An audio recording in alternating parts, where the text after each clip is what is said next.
Hi everyone, so in this question we have a box that is going to move from position A and then it goes up this circular ramp at position B, and then it will then come to position C.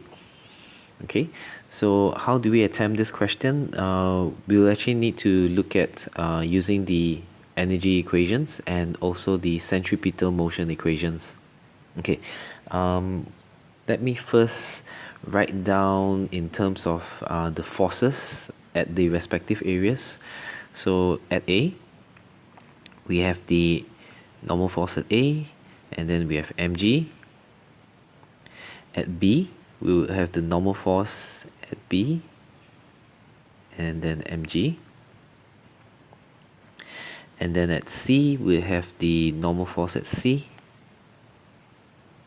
and mg. So you must note that actually at the different positions of A, B, and C, the normal force won't be the same. Okay, if you were to think conceptually, it's most likely where the box actually reaches NB, the normal force will be less, and then at C even lesser.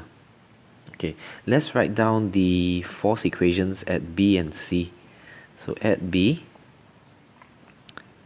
so we're just looking at normal force, so I'll just write the relevant equation for that at B, and B equals to mvb squared over r, okay, where the radius r is 5 feet.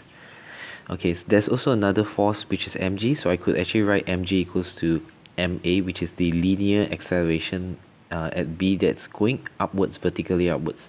But for this question, it's not necessary. So at C, we have NC equals to, NC plus mg. So NC plus mg equals to mvc squared over r. Okay, now what we need to do is consider energy. So let's look at energy going from A to B. So let me write here energy at A, and that total energy at A must equal to the energy at B. Energy at B. So what we have here is the kinetic energy at the box, mv A squared. That will be equals to the kinetic energy at the box at B, half mvb squared, plus the height that it will go up, so it's mgh. So let us denote h as 5 feet. I will use the same h value as 5 feet for when we were looking at the position C, but in that case it will be 2h. Okay, so here what I will have is, if I rearrange this formula, I will get vb squared equals to va squared minus 2gh. And if you were to find vb, you will actually find that that value is equals to 24.04. Okay, 24.04. Ooh, I'm tight of space here. It's feet per second. So feet per second.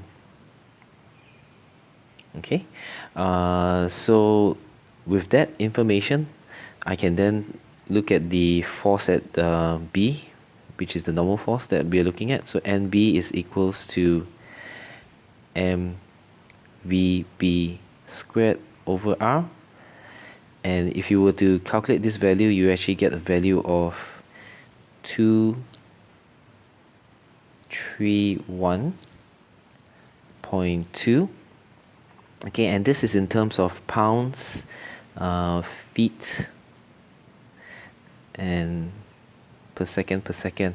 So there is this answer here where it's in pounds force. So in order to get pounds force, you need to actually divide this by the value of 32.21 pounds feet negative 2.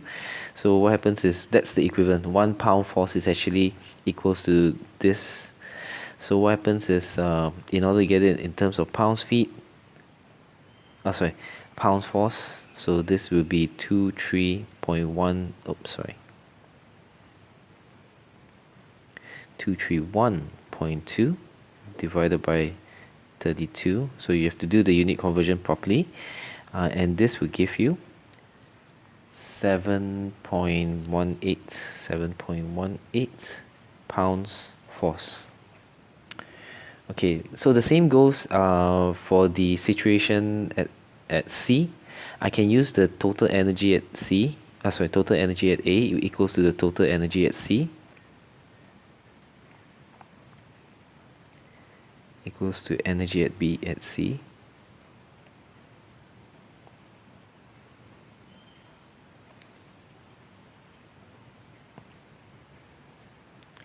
Okay, so what we have here is then half mv A squared equals to half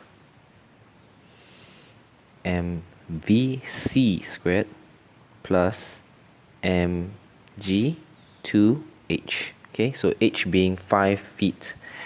So in that case, I will actually get vc squared equals to va squared minus 4gh. Okay, and we will find that actually vc equals to, so vc actually equals to 16 feet per second. Okay, and then when we actually look at putting it or finding the normal force at C, so NC, which is equals to mvc squared over r minus mg. Okay, so I've calculated out the value. This will actually be equals to 38 pounds feet per second. So again, we need to convert this into pounds force. So we need to divide this value by 32.2. And this gives us about 1.18 pound force.